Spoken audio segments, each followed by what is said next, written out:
recently there's been some very high-profile news coming out of India about a group called the PFI being banned. Oh, yes. Can you fill us in about that? Because I live in the UK.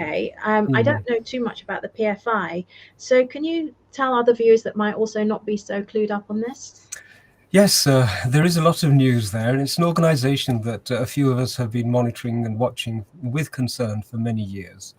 And a lot of, shall we say, bad blood has flown towards the BJP for their inactivity. There has been a lot of criticism that this group is clearly sponsoring terrorists. This group has got established links with organizations, with the ISI, the Pakistani ISI, with Turkish secret services, etc., etc. This has been in the common sort of space for a while. And there has been criticism leveled at the BJP government for not acting. But I think this is where the criticism has been proven to be unfounded.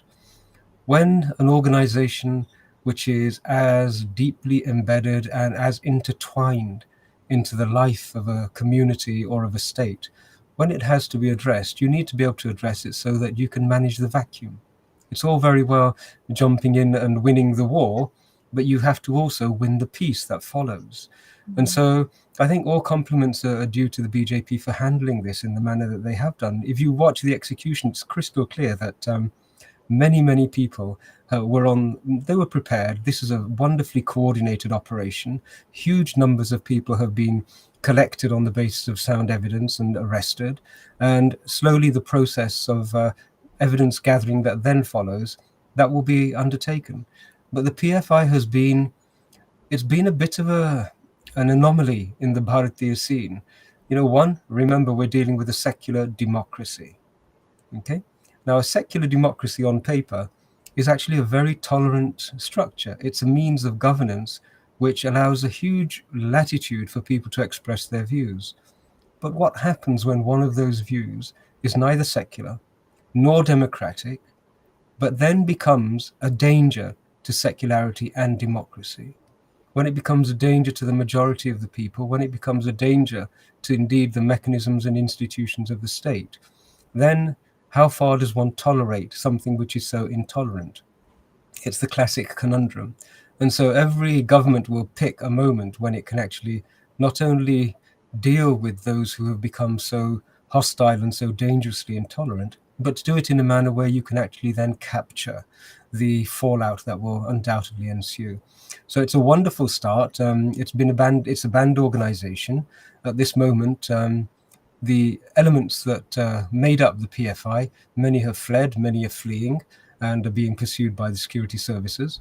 And the hope is that Kerala, where their presence was beginning to become unbelievably violent, the normal day-to-day lives of people in Kerala will start to have some sort of semblance of a little bit of tranquility and a little bit of peace and safety starting to return. So it's great news, and all credit to the BJP and Prime Minister Modi's government for having dealt with this organization. I think the vast majority of observers, including governments overseas, including Muslim governments as well, Islamic governments, are expressing an appreciation for what has happened. And so it's a contribution towards the safety of all of us. So we should applaud it, and hopefully we will see it concluded with all of the routes extracted, so nothing is left vestigial which can resurface to cause harm at a later date. So that's hopefully the last few closing chapters of the PFI in Bharat.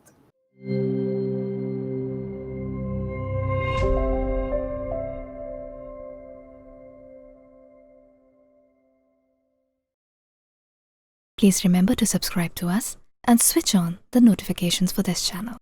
For our other social media links, more content, and to support our work, please visit citti.net. Dhanyavad. Namaskar.